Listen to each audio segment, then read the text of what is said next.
Hello, everyone. Welcome back. This is RandoGEEK. Interesting article here coming from the Business Insider. I'll link it for you guys down below in the description. You can check it out on your own. We're using this as the reference for our discussion today. Very interesting topic here, and I have my reasons as to why. As you can tell by the title here, Verizon to rival AT&T employees. Come work here if you don't like 5 days in office. We know what's going on with AT&T. It's been a mess. It's been a circus, to say the least. Employees are very stressed out. It's very unhealthy. Some of these employees have health conditions to begin with. Working in a stressful environment like this could be devastating, more deteriorating to their health. It could raise their blood pressure. It can give them all kinds of problems that they don't need, not to mention the amount of mental stress that some of these people must be feeling, unhappy, lacking the will to live in many cases, right? Being depressed, having to work for a company that treats them as if they're not even worth the time. Think about how it is. And this is not a bash, this is the reality of the situation. Think about how this feels. You're coming to work for a company, and maybe you've been working for this company for quite some time. So you may feel like you've personally given too much. You've wasted your time. You're coming in, they're forcing the mandate of back into office. Whether or not people agree that employees are more efficient in the office or not, that's your opinion. That's not really where I want to go with this. I'm focusing on the real problem at hand. The fact that the mandate is here. Employees are expected to come back to work in the office. Okay. There's the commute that for many is difficult, which is probably why they prefer to work from home. But even if we get around that and they're able to come to work, there's the whole parking lot situation, right? Where there's no parking spaces. People are fighting over parking spaces. They're circling around for an hour or more. And if they want to have any chance of finding parking, they have to leave even earlier than they normally would. So you add the commute, you add the fact that some employees have reported leaving at least an hour earlier to try to find parking.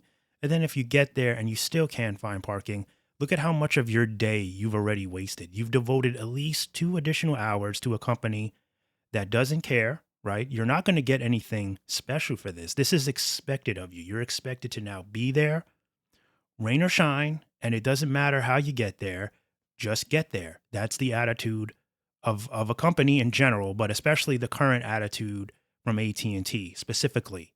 This is our company that we're talking about here. So then we add the whole fact that there's no seats, right? We got the suction cup desks. They're not prepared. Human resources really bombed this one. They didn't prepare. Something is wrong. Internally, there's something not right that a company of this stature, AT&T, that's been around for a very long time, and it's expected of all these companies. It doesn't even matter if you're fairly new or not. If you're launching a business, you have this many employees, you need to be prepared. You need to have a place for them to work. We have employees sitting on the floor with laptops. We have some that are sleeping in the office because they can't make it back and forth. It's too much of a commute. It's exhausting. This is not healthy. And the fact that they're able to even carry on with this is beyond me. I don't even know how the FCC hasn't gotten involved with this yet. I've said this before. And this is not a bash, okay? Although you might consider it a bash because the reality is this company is currently a mess. And we're not talking about networks. We're talking about the actual operations within the company. Like if you're an employee, this is not a desirable way to work. And Verizon sees that. This is what my whole intro was leading up to. You need to understand why I think in some ways this is going to work for Verizon. So there's the reason for the intro. Verizon is reaching out to AT&T employees. I guess their human resources department is probably scrolling the web for LinkedIn profiles, Indeed, Career Builder. They're looking for employees that are currently working for AT&T and are obviously trying to leave. They're looking for better alternatives because this is a stressful way of life for them. They're not getting more pay. They're getting far more work. And for many, it's just deteriorating their mental and physical health, as it would to anybody that's in that kind of situation. So Verizon sees that. Verizon's encouraging employees of AT&T that are not happy, whether it's the fact that they have to be in the office now 5 days a week, or just the current situation of there not being a desk for them, the stressfulness, the The fact that the company is not taking this serious. Their full-time return to office mandate has just been nothing but stress. So there was an email sent to multiple AT&T employees. According to Business Insider, it says Verizon's talent team encouraged recipients to explore the company's hybrid and remote job opportunities. So Verizon says in the email, following the news of changing RTO policies across the industry, we're reaching out to share helpful resources and potential hybrid/remote job opportunities across Verizon. They go on to say, if you have been personally affected by organizational policy changes or know anyone who has, we're looking to add top talent to the Verizon team. AT&T is aware of this. Their response was very simple. Check this out. We desire individuals who wish to work in a dynamic and challenging team environment with strong relationships and collaborations fostered by in-office constructs. So the message is very clear. They want employees that want to work like this. They want you to feel like it's okay to come in, deal with all the messes that's going on, and keywords, come in, be in the office, okay? This is a must. You have to be in the office, no ifs, ands, or buts, and you're going to want to work like this. Otherwise, they said you always have a choice to pick the type of company and environment that you wish to be a part of. These are statements from the article. I'm not making these up, and this is according to sources. This is according to what AT&T has told that the Business Insider has been able to obtain this information. So basically, if you work for AT&T, they're not looking to make things better. That's not what we're hearing. We're hearing that they want individuals that want to sacrifice their self, that want to be part of this challenging environment and build strong relationships and, of course, be in office. There'll be no additional bonuses or promotions. You may not even have a desk. Imagine how the conversation is going now. I can imagine how many people are banging on HR's door every day at AT&T because of the situation, trying to get some kind of answer as to when it'll get better, when they'll get a desk, when they can sit in a chair and get off the floor like some kind of animal, if you will. And again, I don't consider this a badge. That's not what we're doing. We're not taking sides. The reality is this was a huge failure on AT&T's part. I understand the need to want people back in. There are situations where some employees are more proficient being in the office, right? Some people need extra help. They need extra guidance. Some people just don't do the right thing. But AT&T could have done this better. One, they could have been prepared. They could have had proper working stations and everything set up. They could have did it in waves. They could have slowed it down. They could have tested it a little bit, get a group of people back, see how it's working, make sure everyone's okay, feeling comfortable, especially if they've been working from home for a long time. You have to kind of ease into it. We understand that this is what they want, and no one's saying that people should work from home forever, especially certain people. Certain people don't deserve that luxury. They're not responsible. They're not doing the right things. But, all this is being monitored. When you're hooked up to the system, you're logged in.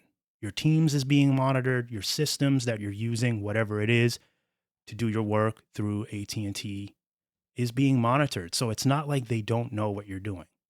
IT can see everything, mostly everything. And even if you have VPN on, you're still logged in through their VPN. So it doesn't matter. You're still being tracked. The majority of what you do is being tracked. And if they want to dig deep, they'll do it.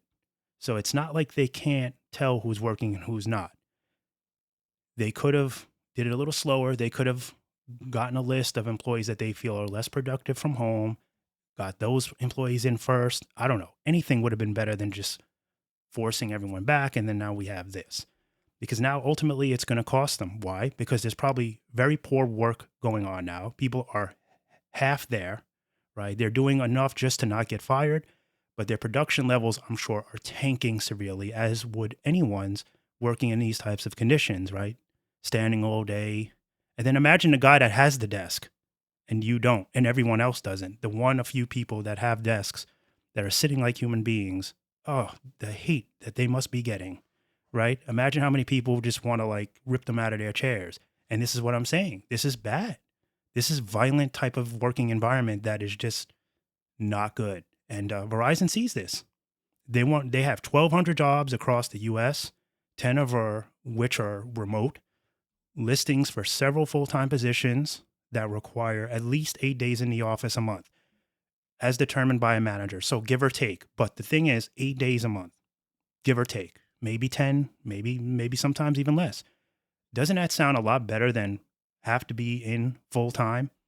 But not only that, like just forget the work from home thing or being in office. I'm sure many of the AT&T employees would get over it. They got to come back. It's not a big deal. But wouldn't it be nice to have a desk? Wouldn't it be nice to have, not all these people on top of you, not have to fight over parking when you're just trying to get to your job? Like, yeah. So there's a whole bunch of stuff here. I'm not getting into all of it because it'll just drag this video too long here. But some of the benefits that Verizon's offering: $8,000 of annual tuition assistance, up to 5 weeks of paid time off, paid parental leave, medical, dental, vision coverage. There could be a bonus in there. It doesn't say it.